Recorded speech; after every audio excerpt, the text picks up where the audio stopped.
ഇന്ന് ഞാൻ പുതിയ നിയമത്തിലെ യാഗങ്ങളെ പറ്റിയാണ് പ്രസംഗിപ്പാൻ ആഗ്രഹിക്കുന്നത്. പഴയ നിയമത്തിൽ പലവിധമായ യാഗങ്ങളുണ്ടായിരുന്നു, കർമാചാരങ്ങളായിരുന്നു പഴയ നിയമത്തിൽ. അത് ചെയ്യുന്ന മനുഷ്യൻ അതിനാൽ ജീവിക്കും എന്നുള്ളതാണ് പഴയ നിയമത്തിൻ്റെ ചിന്ത. എന്നാൽ പുതിയ നിയമത്തിലെ ചിന്ത, എൻ്റെ നീതിമാൻ വിശ്വാസത്താൽ ജീവിക്കും, പ്രവൃത്തിയാലുള്ള രക്ഷ എന്നാണ് പഴയ നിയമത്തിൽ. എന്നാൽ പുതിയ നിയമത്തിൽ വിശ്വാസത്താലുള്ള രക്ഷ. പഴയ നിയമത്തിലെ യാഗങ്ങൾ മുൻപിലേക്ക് നോക്കി യേശുവിൻ്റെ കുരിശിലെ ബലിയെ നിഴലായി കണ്ടുകൊണ്ട് അതാണ് പൊരുൾ എന്ന് മനസ്സിലാക്കി നിഴലായി യാഗങ്ങൾ നടത്തിപ്പോന്നു. എന്നാൽ പുതിയ നിയമത്തിൽ പിൻപിലേക്ക് നോക്കി യേശുവിൻ്റെ ആ പരമബലിയിൽ എല്ലാ യാഗങ്ങളും പൂർത്തീകരിക്കപ്പെട്ടിരിക്കുന്നു, സകലവും നിവർത്തിയായി എന്ന യേശുവിൻ്റെ ആ വാക്കിൽ എല്ലാം സംക്ഷേപിച്ചിരിക്കുകയാണ്. പഴയ നിയമത്തിൽ പ്രധാനമായ 5 യാഗങ്ങളാണ് ഉണ്ടായിരുന്നത്. ഹോമയാഗം, ബണ്ട് ഓഫറിങ്, അതിനെ ദഹനയാഗം എന്നും മലയാളത്തിൽ പറയാറുണ്ട്. രണ്ടാമത്തേതാണ് ഭോജനയാഗം, മീൽസ് ഓഫറിങ് അല്ലെങ്കിൽ ഗ്രെയിൻ ഓഫറിങ് എന്ന് പറയുകയാണ്. കാർഷികമായ സാധനങ്ങൾ ദൈവത്തിന് അർപ്പിക്കുന്ന ഒരു യാഗമാണ്. 3 സമാധാനയാഗമാണ്, പീസ് ഓഫറിങ് എന്ന് പറയും. 4 പാപയാഗം, സിൻ ഓഫറിങ്. 5 അകൃത്യയാഗം, ഗിൽറ്റ് ഓഫറിങ് എന്ന് പറയും. പാപവും അകൃത്യവും കേൾക്കുമ്പോൾ ഒന്നാണെന്ന് തോന്നിയാലും യാഗങ്ങൾ വരുമ്പോൾ ഇവ തമ്മിൽ വ്യത്യാസമുണ്ട്. അതുകൊണ്ടാണ് ദൈവം അതിനെ രണ്ടും വേർതിരിച്ച് പറഞ്ഞിരിക്കുന്നത്. ഞാൻ ഈ 5 യാഗങ്ങളെക്കുറിച്ച് ഒരു പഠനം ചെയ്ത് യൂട്യൂബിൽ ഇട്ടിട്ടുണ്ട്. നിങ്ങൾക്ക് അതിന് താല്പര്യമുള്ളവർക്ക് അതിൻ്റെ ലിങ്ക് അയച്ചു തരാം. എന്നാൽ ഇന്ന് നമ്മൾ കഴിക്കുന്ന ഈ യാഗങ്ങളെ ആത്മീയ യാഗങ്ങൾ എന്നാണ് വിളിക്കുന്നത്. 1 പത്രോസിന്റെ ലേഖനം 2-ാം അധ്യായം 4-ാമത്തെ വാക്യം, മനുഷ്യർ തള്ളിയതെങ്കിലും ദൈവസന്നിധിയിൽ ശ്രേഷ്ഠവും മാന്യവുമായ ജീവനുള്ള കല്ലായ അവന്റെ അടുക്കൽ വന്നിട്ട് 5-ാം വാക്യം, നിങ്ങളും ജീവനുള്ള കല്ലുകൾ എന്ന പോലെ ആത്മീയ ഗ്രഹമായി യേശുക്രിസ്തു മുഖാന്തരം ദൈവത്തിന് പ്രസാദമുള്ള ആത്മീക യാഗം കഴിപ്പാൻ തക്ക വിശുദ്ധ പുരോഹിത വർഗമാകേണ്ടതിന് പണിയപ്പെടുന്നു. ആത്മീയ യാഗം കഴിപ്പാൻ സഭയെ കുറിച്ച് പറഞ്ഞേക്കുന്നത് എന്താ? ആത്മീക ഗ്രഹം. ആത്മീയ ഗ്രഹത്തിൽ നടത്തുന്ന യാഗം എങ്ങനെയുള്ളതാണ് നോക്കിക്കേ. ആത്മീയ യാഗം കഴിക്കുകയാണ്. പഴയ നിയമത്തിൽ യാഗം കഴിച്ചു പോന്നിരുന്നത് പുരോഹിതന്മാരാണ്. ദൈവം ഇന്ന് നമ്മെല്ലാം പുരോഹിതന്മാരാക്കി തീർക്കുക. പഴയ നിയമത്തിൽ ലേവി ഗോത്രത്തിൽപ്പെട്ട ആളുകൾക്ക് മാത്രമേ പൗരോഹിത്യ ശുശ്രൂഷ ചെയ്യാൻ പറ്റുമായിരുന്നുള്ളൂ. എന്നാൽ പുതിയ നിയമത്തിലേക്ക് വരുമ്പോൾ അങ്ങനെ ഒരു പ്രത്യേക ഗോത്രമില്ല. എല്ലാ വിശുദ്ധന്മാരെയും സ്ത്രീയെന്നോ പുരുഷനെന്നോ വ്യത്യാസമില്ലാതെ എല്ലാവരെയും അവൻ രാജകീയ പുരോഹിത വർഗമാക്കി തീർത്തിരിക്കുകയാണ്. അതിൻ്റെ 9-ാമത്തെ വാക്യം, നിങ്ങളോ അന്ധകാരത്തിൽ നിന്ന് തന്റെ അത്ഭുത പ്രകാശത്തിലേക്ക് നിങ്ങളെ വിളിച്ചവന്റെ സൽഗുണങ്ങളെ ഘോഷിപ്പാൻ തക്കവണ്ണം തെരഞ്ഞെടുക്കപ്പെട്ട ഒരു ജാതിയും രാജകീയ പുരോഹിത വർഗവും വിശുദ്ധ വംശവും സ്വന്തം ജനവുമാകുന്നു. നമ്മൾ രാജകീയ പുരോഹിതന്മാരാണ്. പുരോഹിതന്റെ ജോലി യാഗമർപ്പിക്കുക എന്നുള്ളതാണ്. വെളിപ്പാട് പുസ്തകം 1-ാം അധ്യായം 6-ാം വാക്യം, നമ്മെ സ്നേഹിക്കുന്നവനും നമ്മുടെ പാപം പോക്കി നമ്മെ തന്റെ രക്തത്താൽ വിടുവിച്ച് തന്റെ പിതാവായ ദൈവത്തിന് നമ്മെ രാജ്യവും പുരോഹിതന്മാരുമാക്കി തീർത്തവനുമായവൻ. അവൻ നമ്മെ രാജ്യവും പുരോഹിതന്മാരുമാക്കി തീർത്തിരിക്കുകയാണ്. പുതിയ നിയമത്തിൽ ഏതാണ്ട് 5 യാഗങ്ങളെ കുറിച്ച് പറയുന്നുണ്ട്. 1-ാമത്തെ യാഗം വിശ്വാസം എന്ന യാഗമാണ്. ഫിലിപ്പിയ ലേഖനം 2-ാം അധ്യായം 17-ാമത്തെ വാക്യം, എന്നാൽ നിങ്ങളുടെ വിശ്വാസം എന്ന യാഗം അർപ്പിക്കുന്ന ശുശ്രൂഷയിൽ എന്റെ രക്തം ഒഴിക്കേണ്ടി വന്നാലും ഞാൻ സന്തോഷിക്കും. വിശ്വാസം എന്ന യാഗം, നമുക്ക് ദൈവത്തിലുള്ള വിശ്വാസം, ഞാൻ ആരെ വിശ്വസിച്ചിരിക്കുന്നു എന്ന് ഞാൻ അറിയുന്നു, അതൊരു യാഗമാണ്. ഇബ്രായ ലേഖനം 11-ാം അധ്യായത്തിൽ 1-ാം വാക്യം, വിശ്വാസം എന്നതോ ആശിക്കുന്നതിന്റെ ഉറപ്പും കാണാത്ത കാര്യങ്ങളുടെ നിശ്ചയവുമാകുന്നു. ഇനി അങ്ങനെ യാഗം കഴിച്ച വിശുദ്ധന്മാരുടെ ഒരു വലിയ പട്ടിക അതിനകത്ത് നമ്മൾ കാണുകയാണ്. പഴയ നിയമത്തിലെ അക്ഷരീകമായ യാഗങ്ങൾ കഴിച്ചു പോന്നിരുന്നവരെ പോലും അവർ വിശ്വാസത്താലാണ് നീതീകരിക്കപ്പെട്ടത് എന്ന് വായിക്കുകയാണ്. വിശ്വാസത്താൽ ഹാബീൽ, അല്ലെ? വിശ്വാസത്താൽ നോഹ, വിശ്വാസത്താൽ അബ്രഹാം, വിശ്വാസത്താൽ ഇസഹാക്ക്, വിശ്വാസത്താൽ യാക്കോബ്, വിശ്വാസത്താൽ മോശെ. അല്ലെ? ദൈവത്തിന് സ്തോത്രം. വിശ്വാസത്താൽ. ഇന്ന് നമ്മളും വിശ്വാസികളാണ്. നാം അർപ്പിക്കുന്ന യാഗം വിശ്വാസത്തോടുകൂടി യാഗമാണ്. വിശ്വാസം എന്ന യാഗമാണ്. ആ വാക്യം എല്ലാവരും നോക്കിക്കേ. നിങ്ങളുടെ വിശ്വാസം എന്ന യാഗമർപ്പിക്കുന്ന ശുശ്രൂഷയിൽ എൻ്റെ രക്തം ഒഴിക്കേണ്ടി വന്നാലും ഞാൻ സന്തോഷിക്കും. യാഗത്തിൽ രക്തമൊഴിക്കുന്നു. എന്താണ് അതിൻ്റെ അർത്ഥം? വിശ്വാസത്തിന് വേണ്ടി രക്തം കൊടുക്കുന്ന, ജീവൻ പോലും കൊടുക്കുന്ന ഒരു വലിയ അനുഭവമാണ് അത്. പൗലോസിന്റെ ഒരു വാക്യം നമുക്ക് നോക്കാം. 2 തിമോഥെയോസ് 4:6 ഞാനോ ഇപ്പോൾ തന്നെ പാനീയയാഗമായി ഒഴിക്കപ്പെടുന്നു, എന്റെ നിര്യാണ കാലവും അടുത്തിരിക്കുന്നു. എന്താ പാനീയയാഗം എന്ന് പറയുന്നത്? വാസ്തവത്തിൽ അതൊരു 6ാമത്തെ യാഗമല്ല.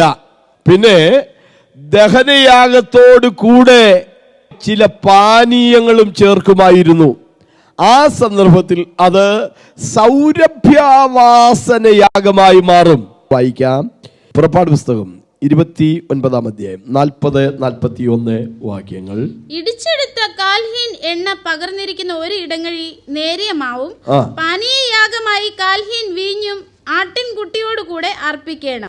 ദഹനയാഗമായി അർപ്പിക്കുന്ന ആ മാംസകഷ്ണത്തിന് മീതെ കുറച്ച് എണ്ണയും വീഞ്ഞും കുന്തിരിക്കവും ഒക്കെ ഇടുകയാണ്, ഒഴിക്കുകയാണ്. തീയിലാണ് ദഹിക്കുന്നത്. ഹലോ, ആളിക്കത്തുന്ന ആ വലിയ തീയുടെ ഫ്ലെയിമിന് മുകളിൽ ഈ മാംസം ഇരുന്ന് ദഹിക്കുകയാണ്. പക്ഷേ അതിന് മുകളിലേക്ക് കുറച്ച് എണ്ണ ഒഴിക്കുന്നു, കുറച്ച് വീഞ്ഞ് ഒഴിക്കുന്നു, കുറച്ച് സുഗന്ധക്കൂട്ടുകൂടി ഇടുന്നു. അപ്പോൾ ആ ഇറച്ചിയുടെ കരിഞ്ഞ മണമല്ല വരുന്നത്, ഒരു സൗരഭ്യവാസന പുറത്തേക്ക് വരുമായിരുന്നു. അതാണ് പൗലോസ് പറഞ്ഞത്, ഞാനോ ഇപ്പോൾ പാനീയാഗമായി ഒഴിക്കപ്പെടുന്നു. പുതിയ നിയമത്തിൽ സൗരഭ്യവാസന എന്ന യാഗം 2 പദത്തിൽ ഉപയോഗിച്ചിട്ടുണ്ട്. ഒന്ന് യേശുവിന്റെ മരണത്തെക്കുറിച്ച് പറയാനാണ്. എഫേസ്യ ലേഖനം 5:2. ക്രിസ്തുവും നിങ്ങളെ സ്നേഹിച്ചു, നമുക്ക് വേണ്ടി തന്നെത്താൻ ദൈവത്തിന് സൗരഭ്യവാസനയായ വഴിപാടും യാഗവുമായി അർപ്പിച്ചതുപോലെ. ക്രിസ്തു നമ്മെ സ്നേഹിച്ചു, നമുക്ക് വേണ്ടി അവന്റെ ജീവനെ യാഗമായി വഴിപാടായി സമർപ്പിച്ചു. എങ്ങനെ? സൗരഭ്യവാസനയായ യാഗമായി സമർപ്പിച്ചു. യേശുവിന്റെ ദേഹം നമുക്ക് വേണ്ടി യാഗമാക്കപ്പെട്ടു. യേശുവിന്റെ രക്തം അതിനു മീതെ ഒരു പാനീയാഗമായി ഒഴിക്കപ്പെട്ടു. അത് ദൈവത്തിന്റെ മുമ്പാകെ ഒരു സൗരഭ്യവാസനയായി മാറ്റപ്പെട്ടു. ഉൽപ്പത്തി പുസ്തകത്തില് 8:20-21 വാക്യങ്ങൾ നോക്കിക്കേ. നോഹ യഹോവയ്ക്ക് ഒരു യാഗപീഠം പണിതു. ശുദ്ധിയുള്ള സകല മൃഗങ്ങളിലും ശുദ്ധിയുള്ള എല്ലാ പറവകളിലും ചിലത് എടുത്ത് യാഗപീഠത്തിന്മേൽ ഹോമയാഗം അർപ്പിച്ചു. അടുത്ത വാക്യം. യഹോവ അതിന്റെ സൗരഭ്യവാസന മണത്തു. യാഗത്തിൽ ഇറച്ചി വേവുന്ന, കരിയുന്ന ആ ബാഡ് സ്മെല്ലല്ല, അതിന് മീതെ ഈ സുഗന്ധക്കൂട്ടൂടൊക്കെ ഇട്ട് കഴിയുമ്പോൾ ഒരു സൗരഭ്യവാസന പുറത്തേക്ക് വരുന്നു. ദൈവം അത് മണത്തിട്ട് ദൈവം അവനെ അനുഗ്രഹിച്ചു. ദൈവം പറഞ്ഞു, ഭൂമി ഉള്ളിടത്തോളം കാലം ഭൂതലത്തെ മുഴുവൻ ഞാനിനി ജലപ്രളയത്തിൽ നശിപ്പിക്കുകയില്ല. ആ 3 പേര് മക്കളടങ്ങുന്ന, ആ 8 പേരടങ്ങുന്ന ചെറിയ കുടുംബത്തെ ദൈവം അനുഗ്രഹിച്ചു. എപ്പോഴാ? സൗരഭ്യവാസന ആയപ്പോൾ. ഇനി സൗരഭ്യവാസന എന്ന പദം 2ാമത് ഉപയോഗിച്ചിരിക്കുന്നത് ഫിലിപ്പിയ ലേഖനത്തിലാണ്. ഫിലിപ്പിയ ലേഖനം 4:18. ഇപ്പോൾ എനിക്ക് വേണ്ടുന്നതെല്ലാം ഉണ്ട്, സമൃദ്ധിയുമായിരിക്കുന്നു. നിങ്ങൾ അയച്ചു തന്നത് സൗരഭ്യവാസനയായി ദൈവത്തിന്റെ പ്രസാദവും സുഗ്രാഹ്യവുമായ യാഗമായി എപ്പഫ്രാദിത്തോസിന്റെ കയ്യാൽ ഞാൻ പ്രതിഗ്രഹിച്ച് തൃപ്തനായിരിക്കുന്നു. സുവിശേഷം നിമിത്തം ബന്ധനസ്ഥനായി പൗലോസ് റോമിലെ കാരാഗ്രഹത്തിൽ കിടക്കുമ്പോൾ ഫിലിപ്പിയ സഭ അദ്ദേഹത്തിൻ്റെ ദൈനംദിന ആവശ്യങ്ങൾക്കും മറ്റുമായി ഒരു സ്തോത്ര കാഴ്ച ശേഖരിച്ച് എപ്പഫ്രാദിത്തോസിൻ്റെ കയ്യിൽ കൊടുത്തയച്ചു. അതിൻ്റെ ഒരു റെസിപ്റ്റ് എന്നതുപോലെ, ഞാനത് കൈപ്പറ്റി എന്നതുപോലെ കത്തെഴുതിയപ്പോൾ അതിനകത്തെഴുതി, നിങ്ങൾ അയച്ചു തന്നത് ഞാനൊരു സൗരഭ്യവാസനയാഗമായി പ്രതിഗ്രഹിച്ചിരിക്കുന്നു. പുതിയ നിയമത്തിൽ പറയുന്ന രണ്ടാമത്തെ യാഗം സ്തോത്രം എന്ന യാഗമാണ്. 13-ാം അധ്യായം 15-ാമത്തെ വാക്യം. അതുകൊണ്ട് അവൻ മുഖാന്തരം നാം ദൈവത്തിന് അവന്റെ നാമത്തെ ഏറ്റുപറയുന്ന അധരഫലം എന്ന സ്തോത്രയാഗം ഇടവിടാതെ അർപ്പിക്കുക. അതുകൊണ്ട് നാം അവൻ മുഖാന്തരം ദൈവത്തിന് അവന്റെ നാമത്തെ ഏറ്റുപറയുന്ന അധരഫലം. അധരം വാ അല്ലേ, വായുടെ ഫലം. എന്താ ഈ അധരഫലം? സ്തോത്രം ഒരു അധരഫലമാണ്. നമ്മുടെ ആത്മീക ജീവിതത്തിന്റെ ഫലമാണ് അത് സ്തോത്രം. നാം അവന്റെ നാമത്തെ ഏറ്റുപറയുന്ന അധരഫലം എന്ന സ്തോത്രയാഗം ഇടവിടാതെ അർപ്പിക്കാം. സ്തോത്രത്തിന്റെ വില കേൾക്കണോ? 69-ാം സങ്കീർത്തനം 30-31 വാക്യം. ഞാൻ പാട്ടോടെ ദൈവത്തിന്റെ നാമത്തെ സ്തുതിക്കും, സ്തോത്രത്തോടെ അവനെ മഹത്വപ്പെടുത്തും.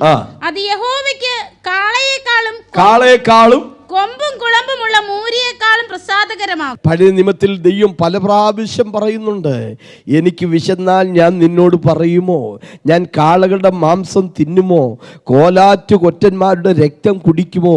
എന്നിട്ട് പറയാണ്, അത്യുന്നതന് സ്തോത്രയാഗം അർപ്പിക്കുക, അത് കൊമ്പും കുളമ്പുമുള്ള മൂരിയേക്കാൾ ദൈവത്തിന് സ്തോത്രം എങ്ങനെയാണ് അധരഫലമായി മാറുന്നത്? ഹോശേപ്രവചനം 14-ാം അധ്യായം 2-ാമത്തെ വാക്യം.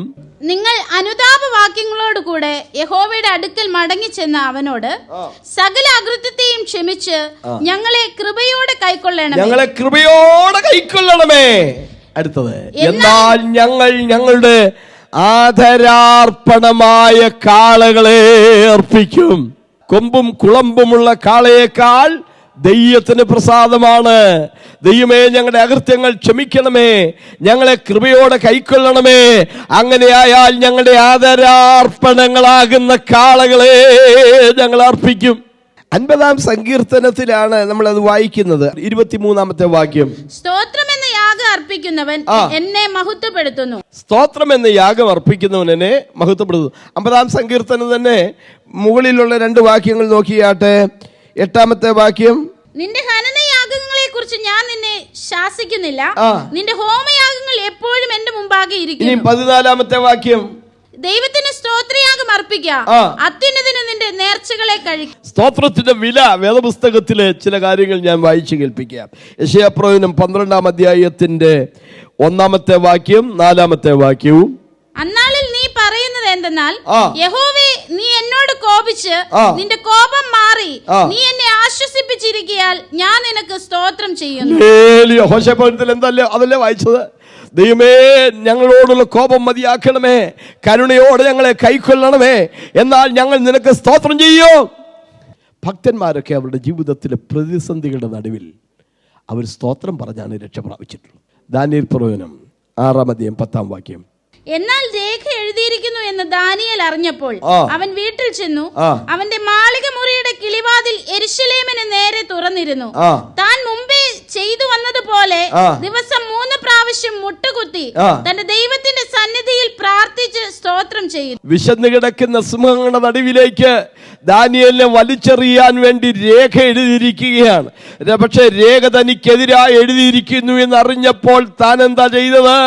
തന്റെ മുറിയിൽ ചെന്ന് യെരൂശലേമിന് നേരെ ജനല് തുറന്നിട്ട് താൻ മുമ്പേ ചെയ്തു വന്നതുപോലെ മുട്ടുകുത്തി ദൈവത്തിന് സ്തോത്രം ചെയ്തു.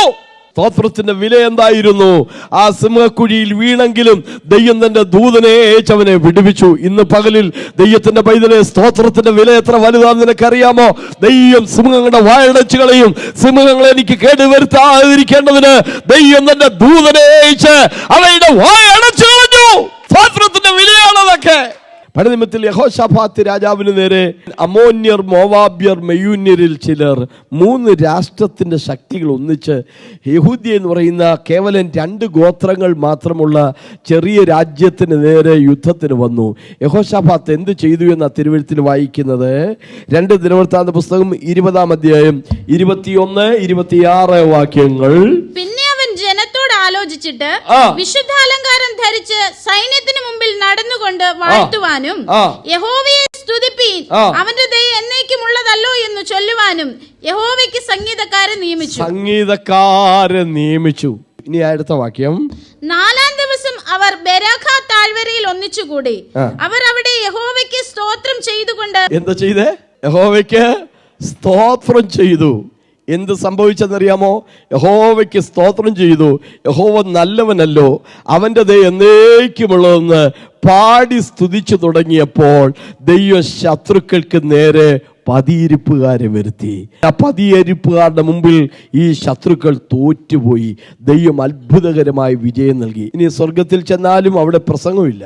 വെളിപ്പാട് പുസ്തകം 5-ാം അധ്യായം 12-ാമത്തെ വാക്യം, 7-ാം അധ്യായം 12-ാമത്തെ വാക്യം, അവിടെ ദൈവത്തിന് അവർ അർപ്പിക്കുന്ന 7 ആരാധനാ ഘടകങ്ങൾ രണ്ടിടത്തും പറയുന്നത് അത്യുച്ചത്തിൽ അറുക്കപ്പെട്ട കുഞ്ഞാട് ശക്തിയും ധനവും ജ്ഞാനവും ബലവും ബഹുമാനവും മഹത്വവും സ്തോത്രവും ലഭിപ്പാൻ കുഞ്ഞാട് യോഗ്യൻ. 7:12 നമ്മുടെ ദൈവത്തിന് എന്നേക്കും സ്തുതിയും മഹത്വവും ജ്ഞാനവും സ്തോത്രവും. സ്തോത്രത്തെ കുറിച്ച് എത്ര വാക്യങ്ങൾ പുതിയ നിയമത്തിൽ തന്നെ ഉണ്ടെന്നറിയാമോ? പൗലോസിന്റെ പ്രാർത്ഥനയിലൊക്കെ നിന്റെ നിർവ്യാജ വിശ്വാസത്തെക്കുറിച്ച് ഓർക്കുമ്പോഴൊക്കെയും ഞാൻ ദൈവത്തിന് സ്തോത്രം ചെയ്തു. ഓരോ പ്രാവശ്യവും ഓരോ കാര്യങ്ങളൊക്കെ പറഞ്ഞു വരുമ്പോൾ പൗലോസ് അത് പറയുമായിരുന്നു, ഞാൻ ദൈവത്തിന് സ്തോത്രം പറയും. ദൈവത്തിൻ്റെ മക്കളെ, ബൈബിൾ വിശ്വസിക്കുന്നവരെ സംബന്ധിച്ചിടത്തോളം സ്തോത്രം പറയുന്നതിൽ ഒട്ടും ലജ്ജിക്കേണ്ടതില്ല. നമ്മുടെ പിതാക്കന്മാർ, അപ്പോസ്തലന്മാർ അല്ലേ, അവരൊക്കെ സ്തോത്രം പറയും. നമ്മുടെ കർത്താവ് പോലും സ്തോത്രം പറഞ്ഞിട്ടുണ്ട്. കർത്താവ് പോലും സ്തോത്രം പറഞ്ഞു. എപ്പോഴാണെന്നറിയാമോ? പെസഹാ ഭോജനമൊക്കെ കഴിഞ്ഞിട്ട് ഒലിവുമലയ്ക്ക് പോയില്ലേ, അവിടെ വായിക്കുന്നത് സ്തോത്രം പാടിയ ശേഷം കർത്താവ് പോലും എന്തോ പറഞ്ഞു? സ്തോത്രം. അത്യുന്നതന് സ്തോത്രം അർപ്പിക്കുക, അത് ദൈവത്തിന് കൊമ്പും കുളമ്പുമുള്ള മുരിയേക്കാൾ പ്രസാദകരം. പുതിയ നിയമത്തിലെ 5 യാഗങ്ങൾ. 3 നന്മ ചെയ്യുക, കൂട്ടായ്മ ആചരിക്കുക. എബ്രായ ലേഖനം 13:16 വാക്യം, നന്മ ചെയ്യുവാനും കൂട്ടായ്മ കാണിപ്പാനും മറക്കരുത്, ഈ വക യാഗത്തിലല്ലോ ദൈവം പ്രസാദിക്കും. അപ്പൊ അതൊരു യാഗമാണ്. രണ്ടോട് ചേർത്ത് പറഞ്ഞേക്കുക. നന്മ ചെയ്യുന്നതും കൂട്ടായ്മ ആചരിക്കുന്നതും ഒരു യാഗമാണ്. കൂട്ടം വിട്ടു നടക്കുന്നവൻ സ്വേച്ഛയെ അന്വേഷിക്കുന്ന വേദപുസ്തകത്തിൽ വായിക്കുന്നത്. കൂട്ടായ്മ വളരെ അത്യന്താപേക്ഷിതമാണ്. കൊലോസ് ലേഖനത്തിൽ വായിക്കുകയാണ്, കർത്താവായ യേശുവിനെ കൈക്കൊണ്ടതുപോലെ അവന്റെ കൂട്ടായ്മയിൽ നടപ്പീൻ. 1 യോഹന്നാൻ 1:7, അവൻ വെളിച്ചത്തിൽ ഇരിക്കുന്നത് പോലെ നാം വെളിച്ചത്തിൽ നടക്കുന്നുവെങ്കിൽ നമുക്ക് തമ്മിൽ കൂട്ടായ്മയുണ്ട്. ഫിലിപ്പിയ ലേഖനത്തില് 4 കൂട്ടായ്മകളെ കുറിച്ച് പൗലോസ് പറയുന്നുണ്ട്. 1 സുവിശേഷ ഘോഷണത്തിലുള്ള കൂട്ടായ്മ. ഫിലിപ്പിയർ 1:5. 1-ാം നാൾ മുതൽ ഇതുവരെയും സുവിശേഷ ഘോഷണത്തിൽ നിങ്ങൾക്കുള്ള കൂട്ടായ്മ. കണ്ടോ? ഫിലിപ്പിയ ലേഖനത്തിൽ കൂട്ടായ്മ എന്താ? സുവിശേഷ ഘോഷണത്തിലുള്ള കൂട്ടായ്മ. 2 ആത്മാവിന്റെ കൂട്ടായ്മ. 2-ാം അധ്യായത്തിന്റെ 1-2 വാക്യങ്ങളിൽ ആത്മാവിന്റെ വല്ല കൂട്ടായ്മയും ഉണ്ടെങ്കിൽ, 3-ാമത്തെ കൂട്ടായ്മ കഷ്ടാനുഭവങ്ങളുടെ കൂട്ടായ്മ. 3-ാം അധ്യായം 11-ാം വാക്യം, അവന്റെ കഷ്ടാനുഭവങ്ങളുടെ കൂട്ടായ്മയെയും. കണ്ടോ? 3-ാമത്തെ കൂട്ടായ്മ എന്താ? കഷ്ടാനുഭവങ്ങളുടെ കൂട്ടായ്മ. 4 വരവ് ചെലവ് കാര്യത്തിലുള്ള കൂട്ടായ്മ. 4:15-16 വാക്യം, എങ്കിലും എന്റെ കഷ്ടതയിൽ നിങ്ങൾ കൂട്ടായ്മ കാണിച്ചു. എന്താ? വരവ് ചെലവ് കാര്യത്തിൽ എന്നോട് നിങ്ങൾ മാത്രമല്ലാതെ വേറെ ആരും കൂട്ടായ്മ കാണിച്ചില്ല. 4 ജാതികൾ എന്ന യാഗം. റോമാലേഖനം 15-ാം അധ്യായത്തിന്റെ 15-ാം വാക്യം, എങ്കിലും ജാതികൾ എന്ന വഴിപാട് പരിശുദ്ധാത്മാവിനാൽ വിശുദ്ധീകരിക്കപ്പെട്ട് ദൈവത്തിന് പ്രസാദകരമായി തീരാൻ ഞാൻ ദൈവത്തിന്റെ സുവിശേഷ ഘോഷണം പുരോഹിതനായി അനുഷ്ഠിച്ചുകൊണ്ട്. പുരോഹിതനാണ് പഴയ നിയമത്തിൽ യാഗമർപ്പിച്ചത്. പുതിയ നിയമത്തിൽ പൗലോസ് പറയുന്നു, ഞാനും ഒരു പുരോഹിതനാണ്. അവിടെ ചെയ്തതുപോലെ അക്ഷരീകമായ യാഗമല്ല ഞാൻ അർപ്പിക്കുന്നത്, ആത്മീയ യാഗം കഴിക്കുകയാണ്. പൗലോസ് പറയുന്നു, ജാതികൾ എന്ന വഴിപാട് ഞാൻ ദൈവത്തിന് യാഗമായി അർപ്പിക്കുകയാണ്. എന്താണത്? ജാതികൾ എന്ന് പറയുമ്പോൾ യഹൂദരല്ലാത്ത ജനവിഭാഗങ്ങളെ കാണിക്കാൻ ഉപയോഗിക്കുന്ന പദമാണ് ഏത്? ജാതികൾ. 19-ാമത്തെ വാക്യം, അങ്ങനെ ഞാൻ യെരുശലേം മുതൽ ഇല്ലൂരിയ ദേശത്തോളം ചുറ്റി സഞ്ചരിച്ച് ക്രിസ്തുവിന്റെ സുവിശേഷ ഘോഷണം പൂരിപ്പിച്ചിരിക്കുന്നു. യെരുശലേം മുതൽ ഇല്ലൂരിയ ദേശം എന്ന് പറയുന്നത് 18-ാമത്തെ വാക്യം കൂടി, ക്രിസ്തു മുഖാന്തരം ഞാൻ ജാതികളുടെ അനുസരണത്തിനായിട്ട് വചനത്താലും പ്രവൃത്തിയാലും അടയാളങ്ങളാലും അത്ഭുതങ്ങളുടെയും ശക്തി കൊണ്ട്, പരിശുദ്ധാത്മാവിന്റെ ശക്തി കൊണ്ട് പ്രവർത്തിച്ചു. സുവിശേഷ ഘോഷണം വെറുതെ വാക്കുകൊണ്ട് കുറച്ച് ഇങ്ങനെ പ്രകമ്പനമുളവാക്കുക മാത്രമല്ല. എന്ത് ചെയ്തേ? വചനമുണ്ടായിരുന്നു, പ്രവൃത്തി ഉണ്ടായിരുന്നു, അടയാളങ്ങൾ ഉണ്ടായിരുന്നു, അത്ഭുതമുണ്ടായിരുന്നു, ശക്തി ഉണ്ടായിരുന്നു, പരിശുദ്ധാത്മാവിന്റെ പ്രവർത്തനങ്ങൾ ഉണ്ടായിരുന്നു. പുബ്ലിയോസ് എന്ന ദ്വീപ് പ്രമാണിയുടെ അപ്പൻ പനിയും അതിസാരവും പിടിച്ചുപെട്ട് കിടപ്പിലായിരുന്നു. പക്ഷെ പൗലോസ് അവനു വേണ്ടി പ്രാർത്ഥിച്ചു. തന്റെ കയ്യിൽ അണലി കടിച്ചതല്ലേ, പക്ഷേ അവനതിനെ തീയിൽ കുടഞ്ഞു കളഞ്ഞു.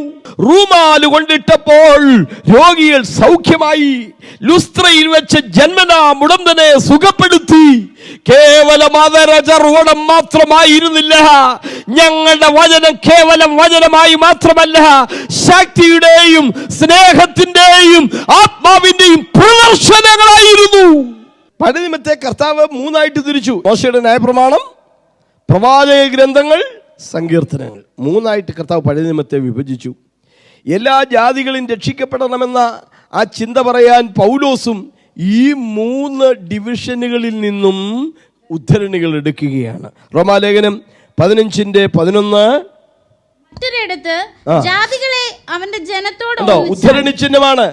ജാതികളെ അവന്റെ ജനത്തോട് ഒന്നിച്ച് ആനന്ദിപ്പീൻ, സകല ജാതികളുമായുള്ളവരെ കർത്താവിനെ സ്തുതിപ്പീൻ, സകല വംശങ്ങളും അവനെ സ്തുതിക്കട്ടെ. 117-ാം സങ്കീർത്തനം 1-ാം വാക്യത്തിന്റെ ഉദ്ധരണിയാണത്. 12-ാം വാക്യം, യിശായിയുടെ വേരും ജാതികളെ ഭരിപ്പാൻ എഴുന്നേൽക്കുന്നവനുമായവൻ ഉണ്ടാകും. യിശായിയുടെ വേര് ജാതികളെ ഭരിപ്പാൻ എഴുന്നേൽക്കുന്നവൻ. അത് യെശയ്യാപ്രവചനം 11:10 റോമർ 15:9 ക്രിസ്തു ദൈവത്തിന്റെ സത്യനിമിത്തം പരിച്ഛേദനയ്ക്ക് ശുശ്രൂഷക്കാരനായി തീർന്നുവെന്നും ജാതികൾ ദൈവത്തെ അവന്റെ കരുണ നിമിത്തം മഹത്വീകരിക്കണം. എവിടെയാ രേഖപ്പെടുത്തിയിരിക്കുന്നത്? 2 ശമൂവേലിന്റെ പുസ്തകം 22:50. ചുരുക്കി പറഞ്ഞാൽ പഴയ നിയമത്തിലെ 3 ഭാഗങ്ങളിൽ നിന്നും ഉദ്ധരിച്ച് സകല ജാതികളും രക്ഷിക്കപ്പെടണമെന്നുള്ള ആ ചിന്ത പൗലോസ് പങ്കുവയ്ക്കാൻ. പുതിയ നിയമത്തിലെ യാഗങ്ങൾ. 5-ാമത്തെ യാഗം നമ്മുടെ ശരീര സമർപ്പണം എന്ന യാഗമാണ്. റോമാലേഖനം 12-ാം അധ്യായത്തിന്റെ 1-2 വാക്യങ്ങൾ.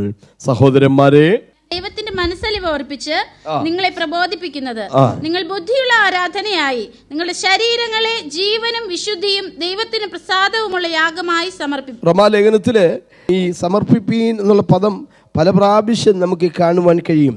6:12-13 ആകയാൽ പാപം നിങ്ങളുടെ മർത്യ ശരീരത്തിൽ അതിന്റെ മോഹങ്ങളെ അനുസരിക്കുമാറ് ഇനി വാഴരുത്.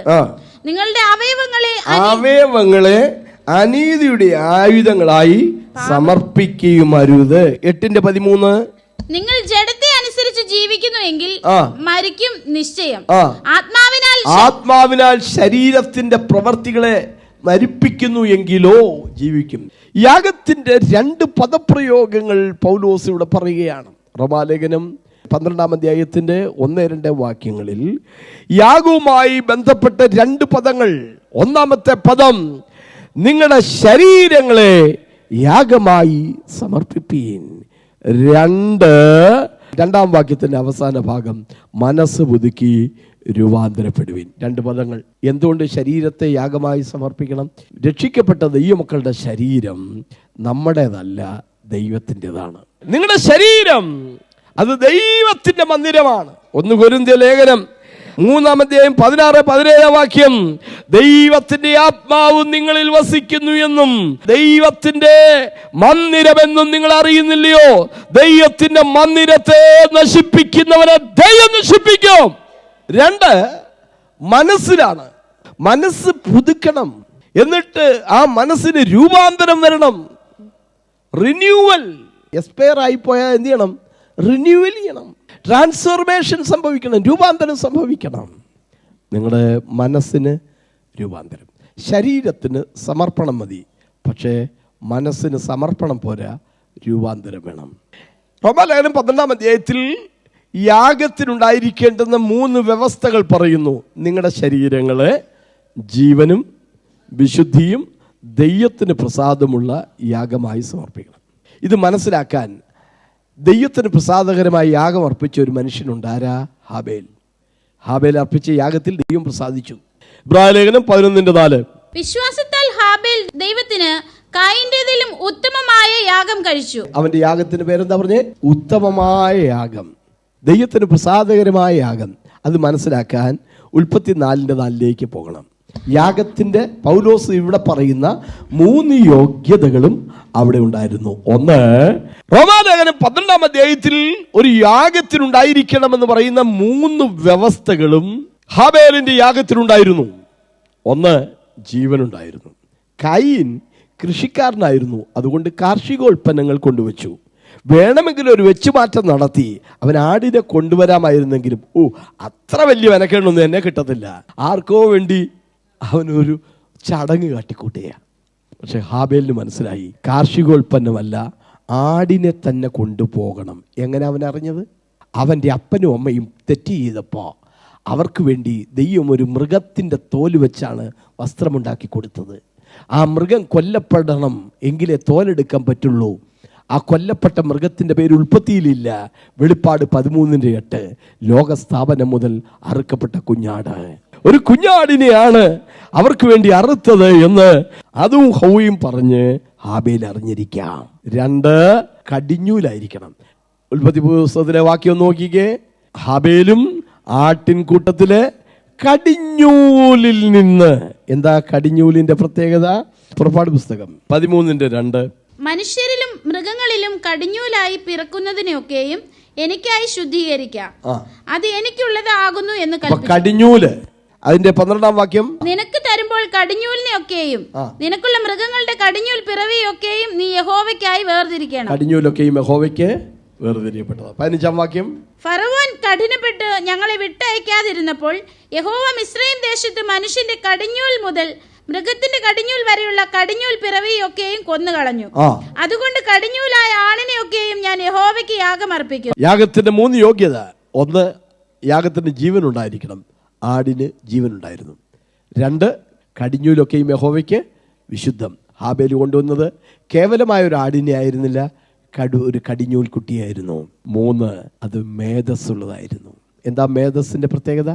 പഴയ നിയമത്തിലെ യാഗത്തിന്റെ മേധസ്സിന്മേലായിരുന്നു ദൈവം പ്രസാദിച്ചിരുന്നത്. ലേവ്യ പുസ്തകം 3:16. പുരോഹിതൻ അത് യാഗപീഠത്തിന്മേൽ ദഹിപ്പിക്കണം, അത് സൗരഭ്യവാസനയായ ദഹനയാഗ ഭോജനം, മേധസ്സൊക്കെയും യഹോവയ്ക്കുള്ളതാകുന്നു. ഹൊഫ്നിയെയും ഫിനെഹാസിനെയും ദൈവം ശിക്ഷിക്കാനുണ്ടായ ഒരു കാരണം, അവർ ദൈവത്തിന്റെ യാഗത്തെ നിന്ദിക്കുന്നവരായിരുന്നു. എങ്ങനെ അവർ നിന്ദിച്ചത്? ഇവിടെ യാഗം നടക്കുകയാണ്. ഉടനെ ഹൊഫ്നിയുടെയും ഫിനെഹാസിന്റെയും ശുശ്രൂഷകരായിരുന്ന പിള്ളേര് മുപ്പല്ലിയായിട്ട് വരും. മുപ്പല്ലിയും കൊണ്ട് വന്നിട്ട് പറയും, പുരോഹിതന് വറക്കാൻ മാംസം തരിക. പാവപ്പെട്ട പാസ്റ്റർമാർ പറയും, തരാം, മേധസ് ഒന്ന് ദഹിച്ചോട്ടെ, അത്ര നേരം ഒന്ന് നോക്കിക്കാൻ ഞങ്ങളെ കൊണ്ട് പറ്റത്തില്ല, തരണം, തന്നില്ല ഞങ്ങളിപ്പോൾ കുത്തിയെടുക്കും. അവരുടെ പാപം ദൈവം ആകെ വളരെ വലുതായിരുന്നു. ദൈവത്തിന് ആ പുരോഹിതന്മാരെ കൊന്നുകളയേണ്ടി വന്നു. ശരീരത്തിന് സമർപ്പണം മതി, മനസ്സിന് അതുമാത്രം പോരാ, രൂപാന്തരം വേണം. ഒരു മനുഷ്യൻ രാവിലെ എഴുന്നേറ്റപ്പോൾ വേലക്കാരൻ്റെ അടുത്ത് പറഞ്ഞ എല്ലാ കന്നാലിയും അഴിച്ച് തീറ്റാൻ കൊണ്ടുപോയിക്കോ. പക്ഷെ ആ 1 വയസ്സ് പ്രായമുള്ള ആ ചുവന്ന കാളക്കിടാവിനെ അവിടെ കിട്ടിയേ, ഞാൻ അതിനെ യാഗമാകാൻ വേണ്ടി സമർപ്പിച്ചതാണ്. ബാക്കി എല്ലാത്തിനെയും കൊണ്ടുപോയി, അതിനെ മാത്രം അവിടെ കെട്ടിയിട്ടിരുന്നു. കുറച്ചു നേരം കഴിയുമ്പോൾ ആ മനുഷ്യൻ വന്നിട്ട് ഇറങ്ങി കുളിച്ച് വൃത്തിയായി വന്ന് ആ പശുവിനെ നല്ലപോലെ കുളിച്ച് വെടുപ്പാക്കി ഒരു പുതിയ കയറിട്ട് അതിനെ മാറ്റിക്കെട്ടി യാഗമാകാൻ സമർപ്പിച്ചു.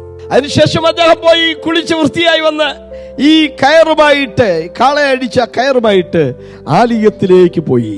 ആ കയറുൾപ്പെടെ കാളയെ പുരോഹിതന്റെ കയ്യിലേക്ക് കൊടുത്തു, യാഗമാകാൻ സമർപ്പിച്ചു. അദ്ദേഹം അതിനെ കൊണ്ടുപോയി യാഗപീഠത്തിനരികെ കെട്ടിയിട്ടു, യാഗമാകാൻ സമർപ്പിച്ചു.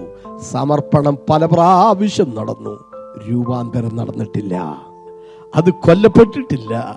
അതവിടെ മുക്കറ കേൾപ്പിക്കുകയാണ്, ശബ്ദം കേൾപ്പിക്കുകയാണ്, കണ്ണുരുട്ടി കാണിക്കുകയാണ്, കൊമ്പ് കാണിക്കുകയാണ്, പാവങ്ങളെ പേടിപ്പെടുത്തുകയാണ്. എന്തേ കാര്യം? രൂപാന്തരം നടന്നിട്ടില്ല. അല്പം കഴിയുമ്പോൾ പുരോഹിതൻ വന്നതിന്റെ കഴുത്ത് കണ്ടിക്കുന്നു, അതിന്റെ തൊലി ഉരിഞ്ഞെടുക്കുന്നു, അതിനെ കഷ്ണം കഷ്ണമായി കണ്ടിച്ചെടുത്ത് കഴുകി വെടിപ്പാക്കി ആളിക്കത്തുന്ന ആ തീക്കുണ്ടത്തിന് മീതെ വെക്കുന്നു. അതവിടെ ഇരുന്ന് ദഹിക്കുന്നു. രൂപാന്തരം. സമർപ്പണം 4 വട്ടം നടന്നതല്ലേ, രൂപാന്തരം നടന്നിട്ടില്ല. എനിക്കും നിങ്ങൾക്കും കേവലം സമർപ്പണം മാത്രം പോരാ, രൂപാന്തരം വേണം. 51-ാം സങ്കീർത്തനം 16-17 വാക്യം, ദൈവത്തിന്റെ ഹനനയാഗങ്ങൾ തകർന്നിരിക്കുന്ന മനസ്സ്, തകർന്നു നുറുങ്ങിമിരിക്കുന്ന ഹൃദയത്തെ ദൈവമേ നീ ഒരു നാളും നിരസിക്കുകയില്ല. തുടർച്ചയായി ലഭിക്കേണ്ടതിന് ഞങ്ങളുടെ യൂട്യൂബ് ചാനൽ സബ്സ്ക്രൈബ് ചെയ്താലും വിവരങ്ങൾക്കും പ്രാർത്ഥനയ്ക്കും വിളിക്കേണ്ട നമ്പർ 8086991167 9946997525.